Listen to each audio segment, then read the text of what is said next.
vibratoire, déjà on se dit qu'est-ce que c'est vraiment?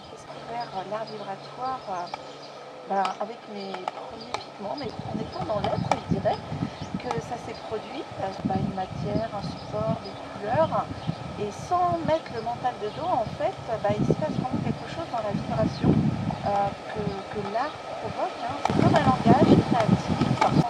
Waouh, ça y est, je te vois là. C'est passé à travers le corps en fait, à travers les sens. Moi, l'art vibratoire, c'est l'art en fait qui traverse nos vies en fait, de manière subtile dans un premier temps, et je mets en forme sur la matière. Je capte la vibration, et c'est la vibration que je vais transmettre. Quand je regarde l'œuvre, une fois qu'elle est terminée, j'ai pas cette sensation que ce soit vraiment moi qui l'ai faite. Vibratoirement, je ressens à travers mon corps, encore ça me retraverse d'une autre manière, puisque je reçois de l'œuvre ce que j'ai à recevoir. La personne va recevoir des choses différentes que moi j'aurais reçues sur la même œuvre, et c'est toujours intéressant parce que c'est infini. Ça vient en résonance avec les vibrations qu'on a à travers nos corps. En fait, c'est propre à chacun. Il n'y a pas de bonne interprétation. Vibratoire, elle vient te pénétrer comme des... Voilà, vraiment, il y a des va-et-vient, mais énergétiques, et qui font que... Mais c'est avec toi, là, c'est avec toi que j'ai envie de faire un bout de chemin. Pour moi, une œuvre, c'est du vivant. C'est comme un compagnon, en fait. Elle nous apporte, elle nous nourrit quelque part. Elle vient nourrir les choses en soi. Comme une personne va venir nourrir les choses en soi, ça va forcément, si on a le coup de cœur, si elle nous attire, c'est forcément ce sera bénéfique pour soi. Une œuvre vibratoire, elle va venir nous envelopper, nous apporter peut-être des petits pics des fois qui vont venir nous titiller pour nous faire bouger notre énergie, mais c'est tout en douceur et tout en amour, et vraiment cette vibration qui est au-delà de l'image, quoi. On est en relation avec cette peinture.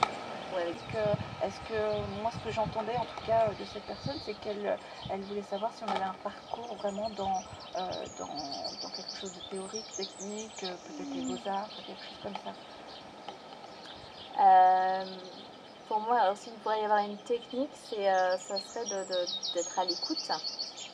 D'être à l'écoute de plus en plus en profondeur, et à l'écoute de ce qui n'est pas palpable et ce qui n'est pas justement perceptible par la technique pure et dure. C'est vraiment pour moi, toucher à l'art vibratoire, c'est s'autoriser à ne pas faire comme les autres, s'autoriser à sortir des limites, s'autoriser à être pleinement soi sans avoir peur que ça plaise ou non. Pour moi, ça serait ça la technique. La technique, ça serait de sortir de toutes les techniques finalement. Je te rejoins là-dessus parce que moi, du coup, j'ai pas du tout eu un parcours justement filière beaux-arts, et les gens me demandent mais waouh, comment taper par des couleurs, mais je ne me dis pas quelle couleur va aller avec quelle couleur. Ça vient vraiment naturellement, les formes, les couleurs se mettent en place, s'animent, et c'est après qu'il va se passer quelque chose vraiment de harmonieux, de vibratoire. C'est se faire confiance en fait dans ce qu'on est en train de créer, sans se dire est-ce que ça va être beau, est-ce que ça va pas être beau, est-ce que je le fais bien, en fait on se pose pas de questions, la tête est vraiment mise de côté, et on a confiance dans le processus de mise en œuvre en fait. La technique, elle est de revenir aussi beaucoup à soi, muscler cette capacité à mettre le mental de côté, se dire qu'on est au service en fait